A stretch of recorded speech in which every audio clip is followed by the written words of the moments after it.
So every year I try and take on a larger project. Last year I did an outdoor shower. 2 years ago I did the indoor closet. This year I'm building a much needed table for our pizza oven. When we bought the house, we inherited this amazing wood-fired oven. While the oven has been awesome, I haven't had anything to really serve on. It's just been using lawn furniture, plastic table, and that ain't right. So I gotta get out my game, build something that's appropriate for this. I don't really know what this is gonna look like. All I do know is that I want to do a poured concrete tabletop. So right now I'm just sketching it out in space, trying to get an idea of rough dimensions.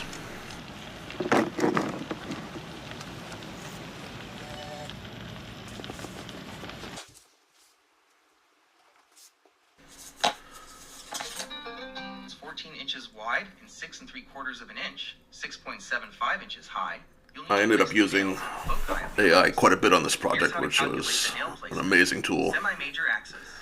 So here it's calculating how to draw the oval that I want. I used it to calculate how much cement to buy, and I used it to calculate how much rebar I would need for the project. And it just saved a lot of time, and it was on point every single time. I sit at the computer so much in my real world that when I do these projects, I like to just hand draw them. I didn't want to learn another drafting program, so I find it a lot quicker and easier just to pick up a ruler and a pen. And it brings me back to my original days of design, which is nice. So just sketching out the top, side, and front view of what this table is going to look like in dimension. Overall, this wasn't a hard build. It was just the cement top that was making me anxious. I've never done one, and I knew it was going to be about 800 pounds of cement. So the concern for the weight and the structure of the base had me thinking.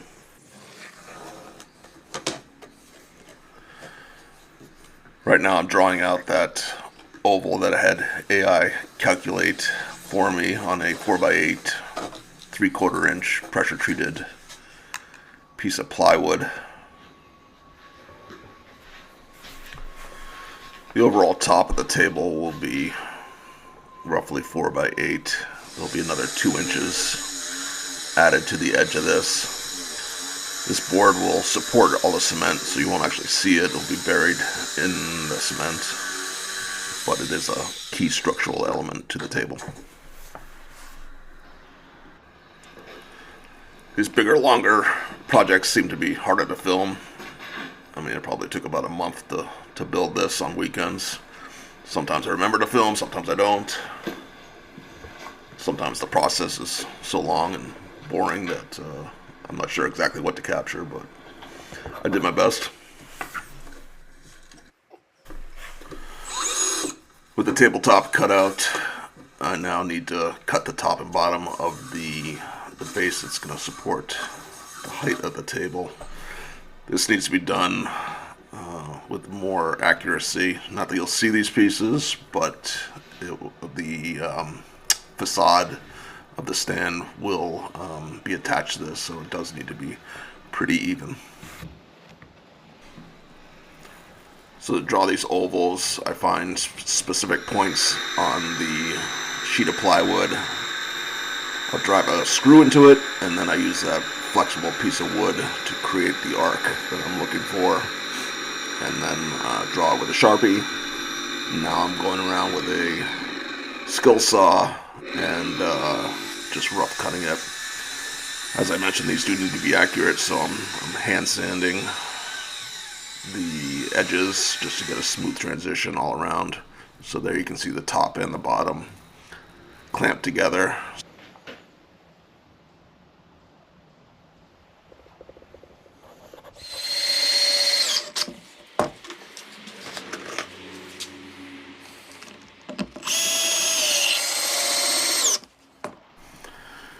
Here you get a better idea of what the base is going to start to look like. I do add a bunch more ribs to help support this. Again, about 800 pounds of cement is going to go on top of this, so this base needs to be sturdy.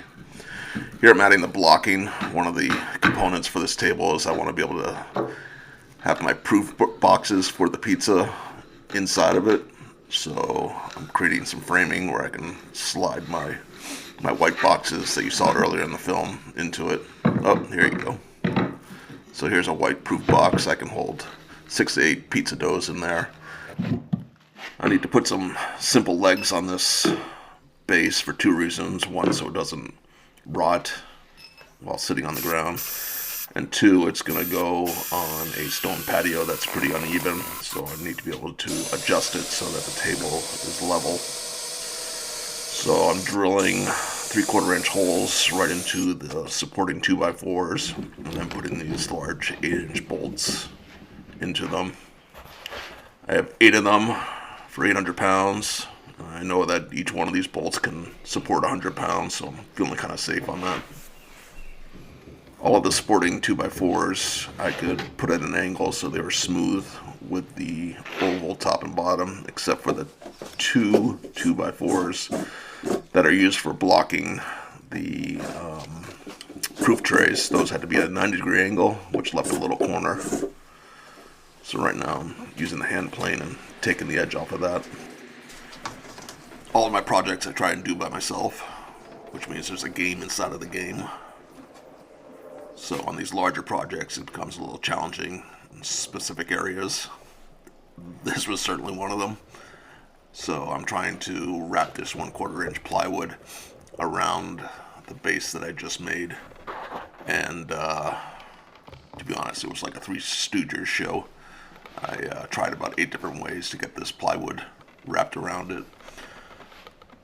I finally ended up doing a bunch of small, thin cuts on the sharp corner with the circular saw, which then allowed me to bend it around.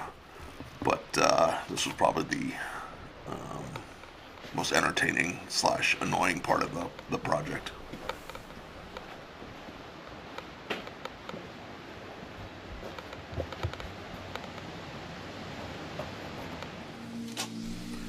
I mentioned earlier that there's going to be a 2-inch lip that goes around the 4x8 oval that I had cut earlier, and right now I'm cutting the frame or the mold for that.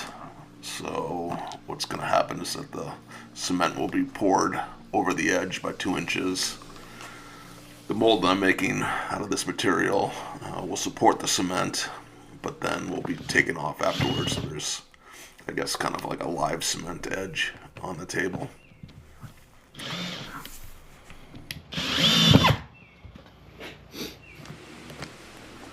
I created an edge template that I'm now tracing onto the melamine. I use melamine because it's a smooth, sturdy surface, and it will peel right off the cement once the cement is cured.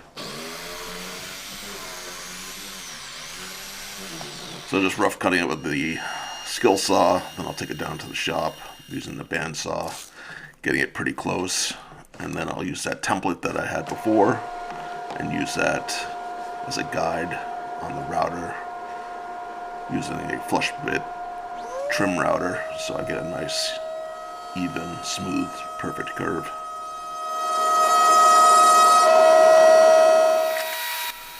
I recognize I'm not explaining this edge framing too well. At the end of the video, when I'm tearing it apart, I think it becomes more evident as to what I'm doing. So I finally get the base down to near its final resting place, and I'm really liking it. It's fitting right in, coming together nicely. So starting to get excited / nervous that it's getting near cement pouring time. Right now I'm weatherizing the base, just putting a wrap around it, and then I will put the finishing details on it later. I've had these brackets sitting in my workshop for 4 years, and today is the day. that I finally get to put them to use.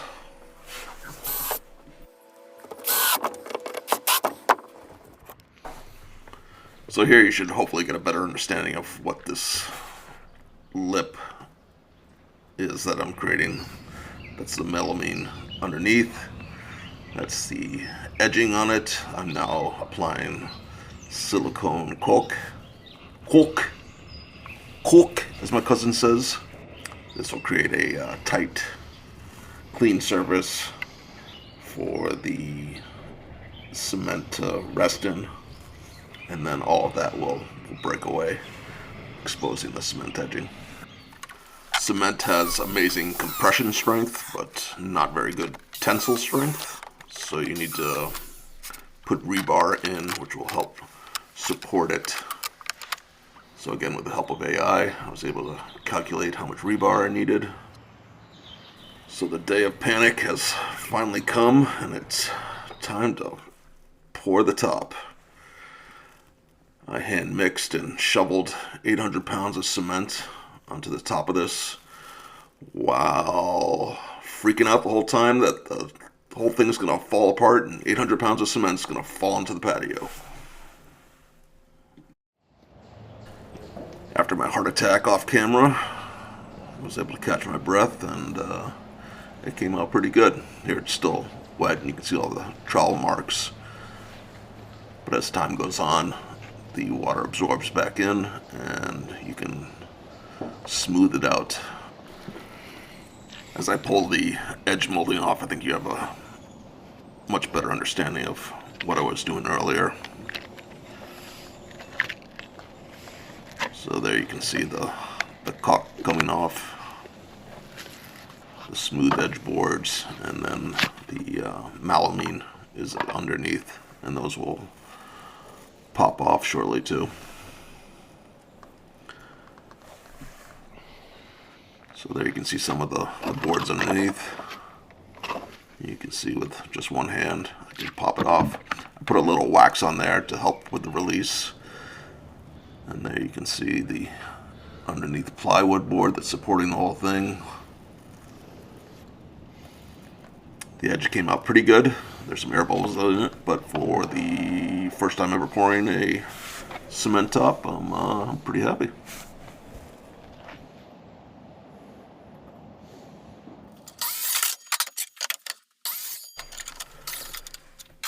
I decided to go with some big box Douglas fir, or Doug fir as the pros call it.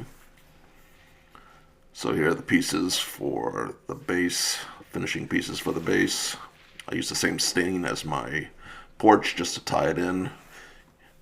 You'll see some wider pieces and some thinner pieces. I kind of alternated to add a little dimension. And then because the corners are so tight, I have to use thinner pieces just to keep that tight radius.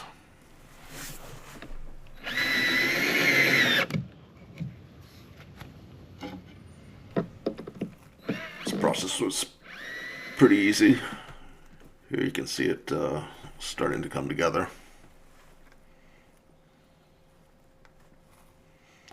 Looking good. I'm liking it. And then here are the very last two pieces that are going in. That's the cavity where the proof boxes will go. I'll add some brackets that allow the boxes to slide in and out later.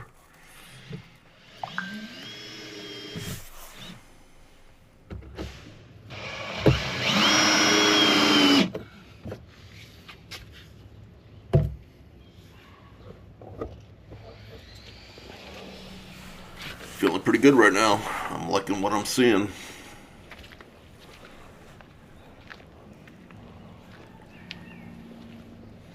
So I got some more detail to work on. I'm going to smooth out the top.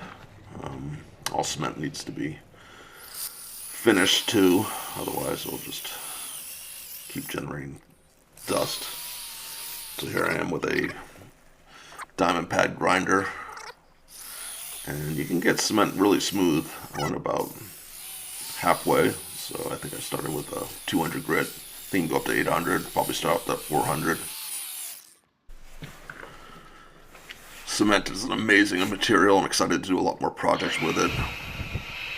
It is also a little unhealthy. There's a lot of silica in the cement, so you need to be careful when working with it. And that's one of the reasons you need to seal coat it. So I'm using a glossy wet sealer to go over this to help protect it. Keeps it waterproof and keeps the silica from flaking off too. So sprayed it on, then just using a dry roller and smoothing that out. Probably do 5 or 6 coats on it. And here it is finished. We ended up selling our old lawn furniture and using the proceeds to buy these nice new bar seats that go around the table. We can fit 8 people comfortably, and it's a much needed upgrade for our wood oven.